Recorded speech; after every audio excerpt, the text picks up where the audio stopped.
درصد بالکل جیسے جتنی غیبت کے اندر صفتیں انہوں نے اپنائی. غیبت کی صفتیں اور ہوتی ہیں، ظہور کی صفتیں اور ہیں. غیبت کی صفتیں اور ہیں، ظہور کی صفتیں اور ہیں. فرما رہے غیبات کے اندر جو صفتیں اور سنتیں اور طریقے اپنائے وہ سب کے سب 100% حظ النال بالنال پوری طرح ان کے اندر موجود ہے. قال ابو وسیر قلت یا ابن رسول اللہ ومن القائم منکم اہل البیت. ابو وسیر کہتے ہیں میں نے امام سے کہا مولا آپ اہل بیت کا قائم کون ہے؟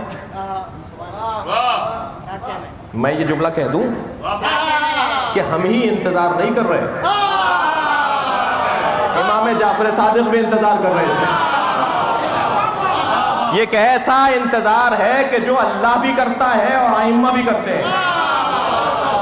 انی معکم من المنتظرین فانتظروا انی معکم من المنتظرین. انتظار کرو میں بھی تمہارے ساتھ انتظار کر رہا ہوں. یہ قرآن کی آیت ہے. اللہ اکبر، کتنی بڑی عبادت ہے. اللہ ہمارے ساتھ اس عبادت میں شریک ہے. اللہ عبادت اپنی، اللہ اپنی ذات کی طرف فرما رہے ہیں. کون؟ قال هو الخامس من ولد ابن موسیٰ، وہ میرے موسیٰ کا 5واں بیٹا ہے.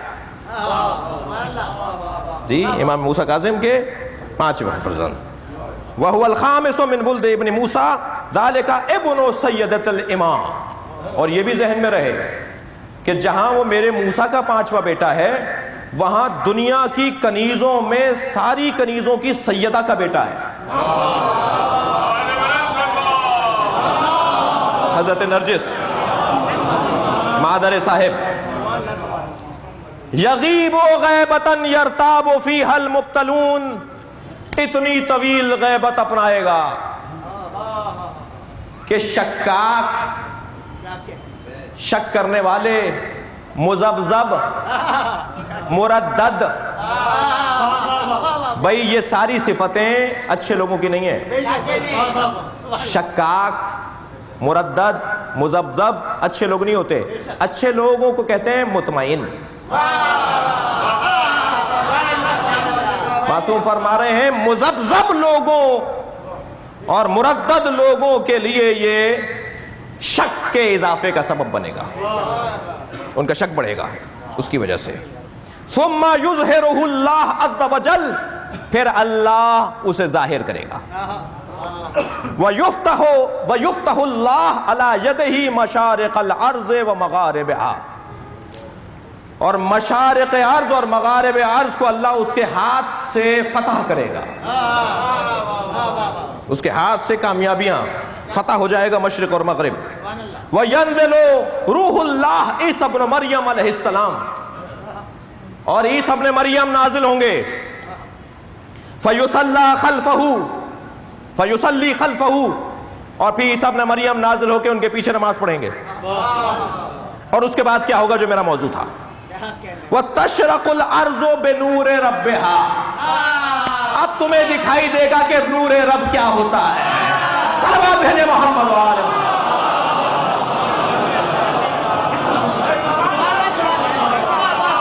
بلندر صلوات ہدیہ کریں گے.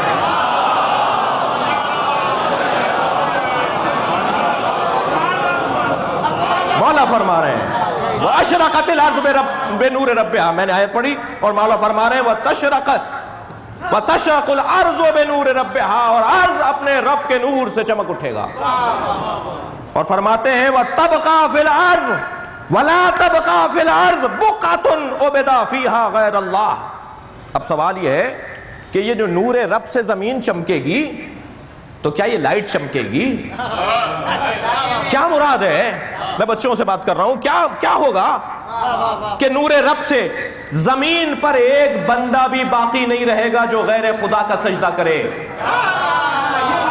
معصوم فرما رہے ہیں وَلَا تَبْقَى فِي الْأَرْضِ بُقْعَةٌ عُبِدَ فِيهَا غَيْرَ اللَّهِ إِلَّا عُبِدَ اللَّهَ فِيهَا. زمین پر ایک جگہ بھی باقی نہیں رہے گی کہ جہاں غیر خدا کو سجدہ ہو اور اس کی بندگی ہوگا تو کیا ہوگا؟ اللہ کی عبادت ہوگی. وَيَكُونُ الْأَرْضُ كُلُّهُ للہ ولو کرہ المشرکون، اور ساری زمین اللہ کی ہو جائے گی، ساری زمین اللہ کی ہو جائے گی. یہ ایک آیت تھی جی. دوسری آیت لے لیجئے، اس پہ حدیث لے لیجئے. حدیث یہ اتنی طویل نہیں ہے جتنی یہ طویل تھی، البتہ حدیث نور ہے، حدیث نور ہے، خود حدیث نور ہے. جیسے قرآن نور ہے ایسے حدیث بھی نور ہے. میں 2 گھنٹے کی تقریر کرتا رہوں، بچوں کے وجود میں نور نہیں اترے گا، اور معصوم کا ایک جملہ پڑھ دوں، بڑا موٹا فرق ہے. اب دوسری حدیث سنیں. امام فرماتے ہیں وَأَشْرَقَتِ الْأَرْضُ بِنُورِ رَبِّهَا کی آیت حضرت کے سامنے پڑھی گئی اور کہا مولا اس کی تفسیر کر دیجئے. یہ جو آیت میں نے پڑھی، حضرت سے کہا مولا وَأَشْرَقَتِ الْأَرْضُ بِنُورِ رَبِّهَا، اس کی تفسیر فرما دیجئے. تو حضرت نے کیا فرمایا؟ رب الارض یعنی امام الارض. بھائی جان، اب میں موٹی عقلوں والوں کا تو ذمہ دار نہیں ہوں. یہ جو اس وقت کی کلاس ہے نا، انتہائی دقیق لوگوں کی کلاس ہے. یہ فلسفہ بھی جانتے ہیں، یہ منطق بھی جانتے ہیں، یہ تاریخ سے بھی آشنا ہے. میری آواز سن کے اور یہ میری ویڈیو 10 سال بعد کہیں سن کر کوئی یہ نہ کہے کہ انہوں نے اپنے امام کو رب بول دیا، اللہ بول دیا. میں کیا کروں کہ جہاں انسان انسان کی سمجھنے کو تیار نہیں ہے، وہاں معصوم کی یہ بات کہاں سمجھ میں آئے گی؟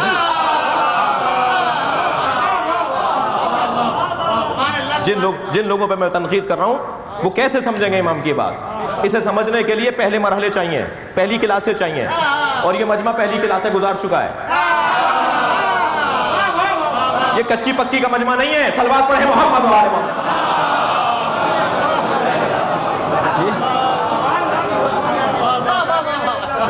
امام سے کہا گیا مولا اس آیت کی تفسیر فرمائیں. وَأَشْرَقَتِ الْأَرْضُ بِنُورِ رَبِّهَا، زمین اپنے رب کے نور سے چمک جائے گی، روشن ہو جائے گی. اس کی تفسیر کیا ہے؟ فرمانے لگے رب الارض یعنی امام الارض.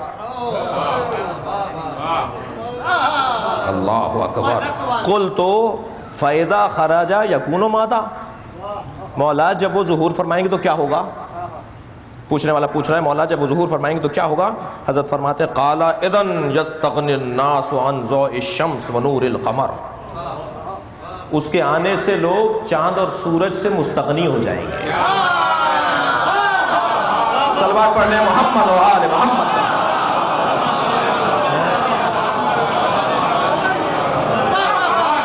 اس کے آنے سے لوگ وَيَجْتَهِزُونَ بِنُورِ الْإِمَامِ، اور ان کے لیے امام کا نور کافی ہوگا. وَأَشْرَقَتِ الْأَرْضُ بِنُورِ رَبِّهَا، اور زمین اپنے رب کے نور سے روشن ہو جائے گی. کتنے بڑے وجود کے چاہنے والے ہیں میرے کم سن ساتھیوں کو اندازہ ہو. اور شکریہ ادا کیجئے اس انٹرنیشنل حسینی آرگنائزیشن پاکستان کے ذمہ داروں کا کہ انہوں نے یہ تخصصی مجلس رکھی ہے. اور اب سے پہلے جو منظوم اور جو تحت میں اور نثر میں امام کی خدمت کی گئی، اللہ اس کا بہترین اجر و ثواب سب کو عطا کرے. زمین اپنے رب کے نور سے چمکے گی. وقت دور نہیں ہے. جناب عباس زیدی صاحب کے کلام میں بڑی معرفت تھی. آ گئے، ابھی آ گئے، وہ آ رہے ہیں. صفحہ پلٹو، دید دیکھو، بدلو، یہ کھڑے. یہ کیفیت ہونی چاہیے. اور انشاءاللہ جب یہ کیفیت ہو جائے تو امام ظہور فرما جائے گا. اضطراب ہی تو اطمینان لاتا ہے. اَمَّن يُجِيبُ الْمُضْطَرَّ إِذَا دَعَاهُ. صلوات پڑھ لیں ذرا محمد و آل محمد.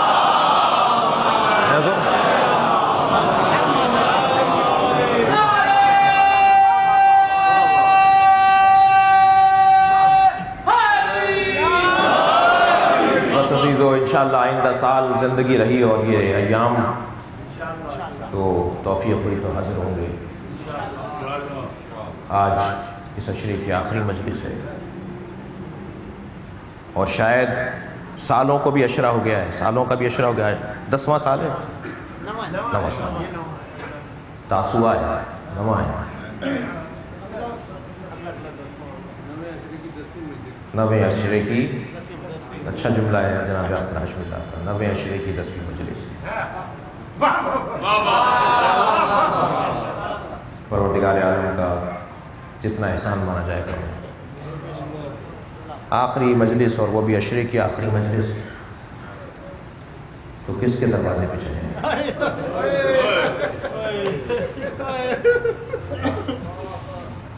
ایک ایسا دروازہ جو خیمے کا ہے،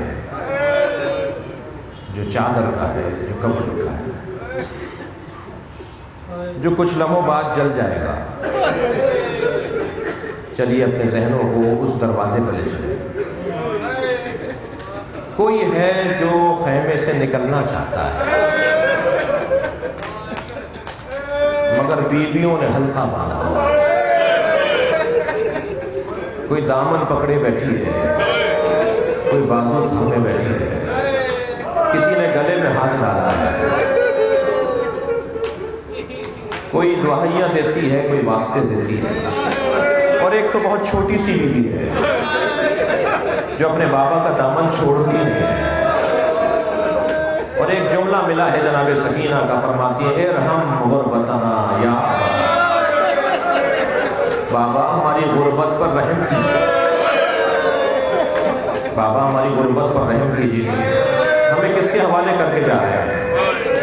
کیسے حسین خیمے سے باہر نکلے ہیں، اس کا بیان بہت مشکل ہے، اس کا بیان بہت مشکل ہے۔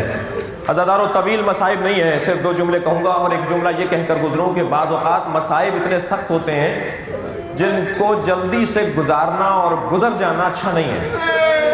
ہمیں اس مصائب اور اس مقتل کے پہلو پر غور کر کر کے رونا چاہیے۔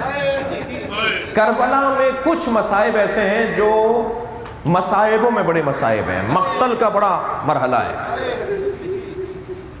ایک جگہ میں نے مصائب پڑھے، بعد میں کہنے لگے کہ آپ نے مصائب کم پڑھے۔ میں نے کہا کیا یہ کم مصائب ہے کہ حسین گھوڑے سے گر گئے؟ یہ قیامت کا جملہ ہے کہ حسین گھوڑے سے گر گئے۔ اس جملے پر گھنٹوں رویا جائے، حسین گھوڑے سے گر گئے۔ آیت اللہ حسن شیرازی صاحب فتویٰ تمباکو، نجف اشرف میں مصائب مجلس ہو رہی ہے، ذاکر مصائب پڑھ رہا ہے، آپ بیٹھے سن رہے ہیں، اور جب ذاکر نے مصائب پڑھنا شروع کیے تو اسے ٹوک کر کہا آہستہ آہستہ پڑھو، ایک ایک جملے پہ رونے دو ہمیں، تمہیں جلدی کس بات کی ہے؟ اتنے سخت جملے کہہ رہے ہو اور جلدی جلدی کہہ رہے ہو، ہمیں ایک ایک جملے پر رونے دو۔ اس نے جب یہ جملہ کہا نا، ایک جملہ جو کہا اس نے، میں ابھی بیان کر رہا ہوں، تو اس جملے پر چیخ مار کے روئے، 3 گھنٹے بے ہوش رہے۔ اور وہ جملہ کیا تھا؟ وہ جملہ ذاکر نے کہا ظالم زینب کو دربار میں لائے۔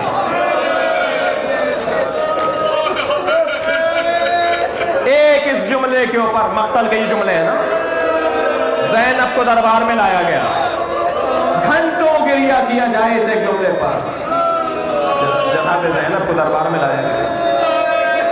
بی بی میری بیویوں کے حلقے میں تھی، اجرکم اللہ، خدا کسی غم میں نہ لائے، بیویوں کے حلقے میں تھی۔ یزید نے اپنی کرسی سے آواز دے کر کہا مجھے علی کی بیٹی سے بات کرنی ہے۔ میری بیوی نے وہاں سے جواب دیا لیکن یہ چاہتا ہے کہ بیوی کو حلقے سے باہر لایا جائے۔ جناب فضہ نے حلقے سے باہر آنے نہیں دیا۔ تو بہت طویل روایت ہے، وہیں سے کہتا ہے کہ زینب بتاؤ سب سے بڑی مصیبت کیا تھی؟ تم نے بڑی مصیبت کربلا میں دیکھی ہے، بتاؤ سب سے بڑی مصیبت کیا تھی؟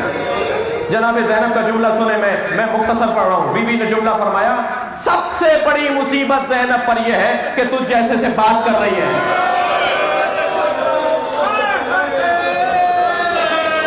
کہاں علی کی بیٹی، کہاں نبی کی نوازی، کہاں یزید سے محو گفتگو، کہا اس سے بڑی مصیبت نہیں ہے۔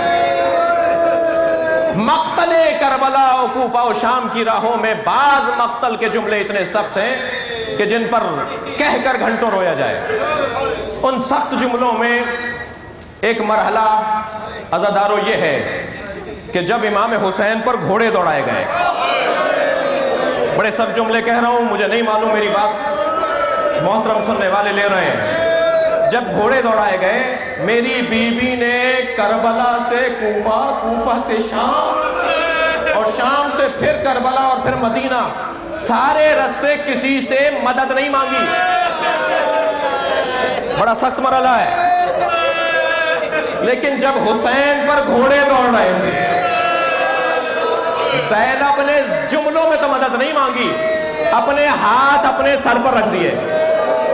عرب کا دستور تھا کہ اگر کوئی عورت ایسے ہاتھ رکھ کر باہر آ جائے تو جو دیکھتا تھا وہ سمجھ لیتا تھا کہ کوئی مدد چاہتی ہے۔ میری بیوی ایک ٹیلے پر کھڑی ہو گئی ہاتھ سر پہ رکھ کر، لوگ منہ موڑ موڑ کر چلتے گئے، جاتے گئے، مگر جناب زینب کی طرف بڑھ کر کسی نے نہیں کہا کہ زینب کیا مدد چاہیے۔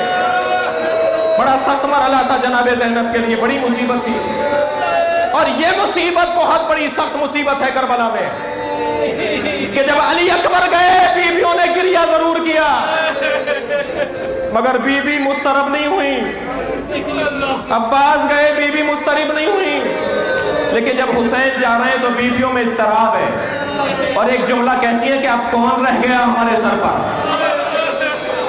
امام حسین کو جب رخصت کیا ہے تو در خیمہ سے اور قرب فرس تک امام قدم بڑھاتے ہوئے آ رہے ہیں اور زینب پیچھے پیچھے ہیں۔ جیسے ہی ذوالجنہ کے قریب پہنچے ہیں تو بیوی کو احساس ہوا کہ بھیا کو عباس یاد آ رہے ہیں، آگے بڑھ کے گھوڑے کی لگام سنبھالی، زین سنبھالی، فرمانے لگی ابھی زینب زندہ ہے۔ اپنے بھائی کو گھوڑے پر بٹھایا، اجرکم اللہ، اور پھر جب امام حسین کو بٹھا دیا گھوڑا چلنے لگا، بس دو جملے کہہ رہا ہوں، گھوڑا چلنے لگا تو جیسے علی اکبر کو محسوس ہوا کہ کوئی پیچھے آ رہا ہے، ایسے امام حسین کو محسوس ہوا کہ گھوڑے کے پیچھے کوئی دوڑ رہا ہے۔ اب جو مڑ کے دیکھا یہ بہن ہے جو دوڑتی آ رہی، فوراً اترے، فرمایا زینب ہم نے رخصت لے لی تھی، کہ بھیا ایک مرتبہ ماں کی وصیت پوری کر لینے دیجیے۔ امام حسین کے گلے کا بوسہ لیا، زینب مجھے بھی وصیت پوری کرنی ہے، زینب کے بازوؤں کا بوسہ لیا۔ میری بیوی نے اپنے بھائی کو رخصت کر دیا، گھوڑا چلنے لگا، میرے مولا کا گھوڑا آگے بڑھ رہا ہے۔ ایک مرتبہ زینب پلٹ کر آ گئی ہیں خیمے کے دروازے پر، جناب ام کلثوم کھڑی ہیں، بس آخری جملہ ہے، جناب ام کلثوم نے آواز دے کر کہا بہن زینب قریب آؤ۔ جناب زینب قریب آئیں، فرمان لگی بھائی کا گھوڑا نظر آ رہا ہے؟ گھوڑے کی پشت پر بھائی بیٹھے نظر آ رہے ہیں؟ فرمانے لگی ہاں بھائی نظر آ رہے ہیں، بھائی کا گھوڑا نظر آ رہا ہے۔ کیا تمہیں گھوڑے کے پیچھے کوئی نظر آ رہا ہے؟ آخری جملہ ہے، فرمانے لگی ہاں بہن میں بھی کچھ دیکھ رہی ہوں۔ کیا تم کیا دیکھ رہی ہو؟ کیا کالے مرغے میں ایک بیوی ہے جو بھائی کے گھوڑے کے پیچھے دوڑ رہی ہے؟ کیا زینب میری ماں زہرا میرے بھائی کو مقتل کر۔ اللہ لعنہ اللہ علی فسيعلم